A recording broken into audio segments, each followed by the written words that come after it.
Assalamualaikum warahmatullahi wabarakatuh. Perkenalkan, nama saya Juwita S, kelas 94 Farmasi. Saya berasal dari Stikes Mendalah Waluya Kendari. Kali ini kita bertemu kembali di mata kuliah yang sama, Kimia Medisinal. Nah, di mana hari ini saya akan menjelaskan materi tentang hubungan kualitatif struktur aktivitas obat.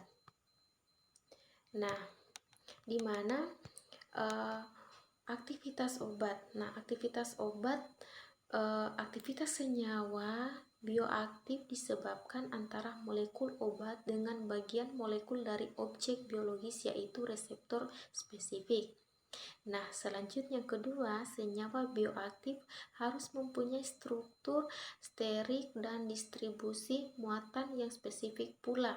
Nah, ketiga, proses aktivitas obat atau yaitu fase fase farmakodinamik dan fase farmakokinetik. Nah, selanjutnya di sini skema aktivitas obat kita lihat arahan dari skema aktivitas obat itu sendiri. Oke, kita lanjut. Untuk mempersingkat waktu, silahkan kita lanjut ya.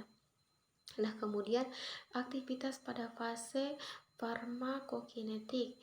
Nah, di sini obat dalam bentuk aktivitas berinteraksi dengan reseptor atau tanpa aksi dengan kadar yang cukup tinggi. Nah, adapun faktor-faktor penentu dari kadar yang cukup tinggi, yang pertama, sistem kompartemen dalam proses farmakokinetik. Yang kedua, protein plasma, protein jaringan yang berbagai senyawa biologis yang mungkin dapat mengikat obat.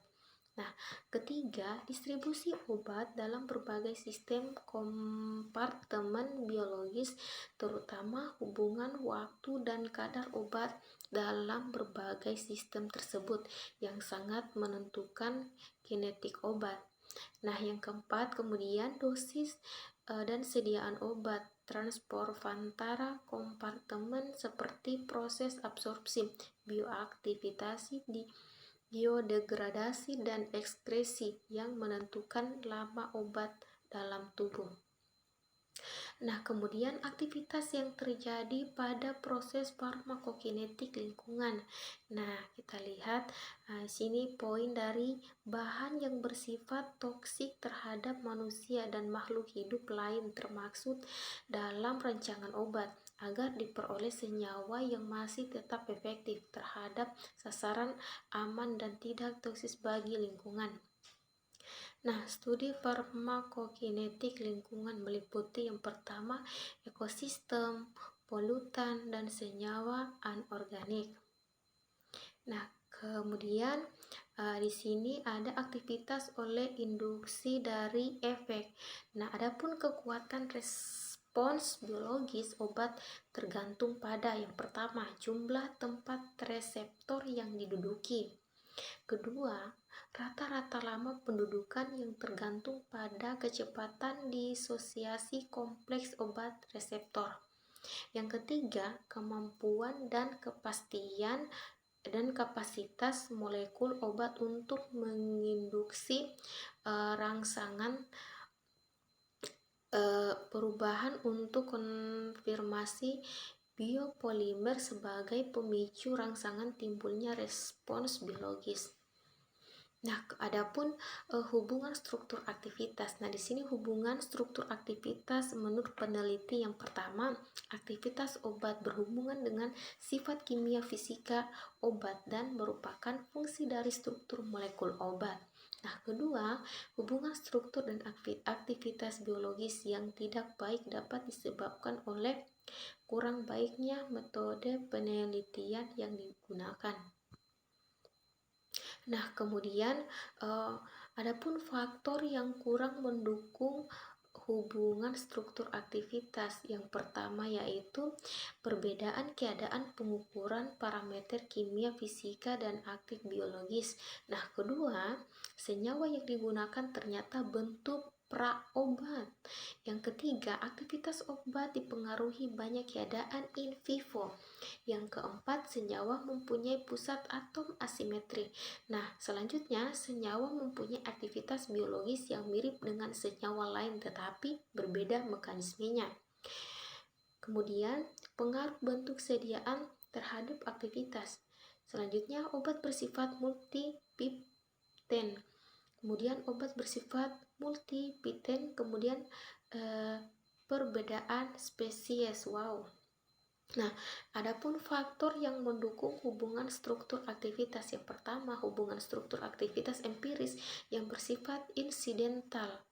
Nah, kedua, struktur obat simetri. Nah, adapun hubungan struktur aktivitas yang sebenarnya.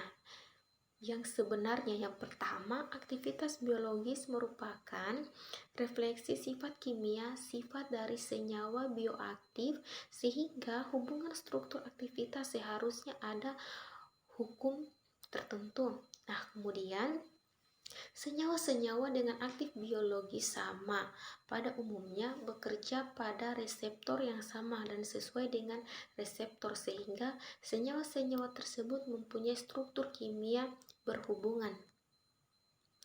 Nah, selanjutnya adapun gugus agonis dan antagonis. Nah, di sini ada dua. Yang pertama, hubungan struktur aktivitas mungkin dapat diperkirakan antara gugus-gugus senyawa agonis yang mempunyai mekanisme kerja atau tempat aksi sama, juga antara gugus-gugus senyawa antagonis yang memblok reseptor yang sama. Kemudian, prekursor senyawa antara dan obat aktif dengan persamaan kimia yang mirip dengan akan berkompetisi berikatan dengan reseptor.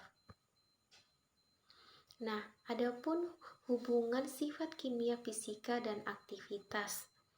Nah, yang pertama, perubahan beberapa gugus tidak mengubah aktivitas obat atau disebut gugus non-kritis, tidak termasuk gugus fungsi.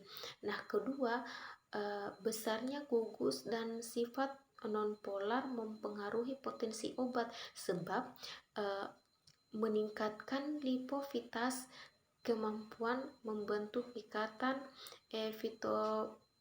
fibrofobik atau transport pasif dan ikatan pada jaringan. Sekian dan terima kasih. Semoga video ini bermanfaat. Sekian, terima kasih. Wassalamualaikum warahmatullahi wabarakatuh.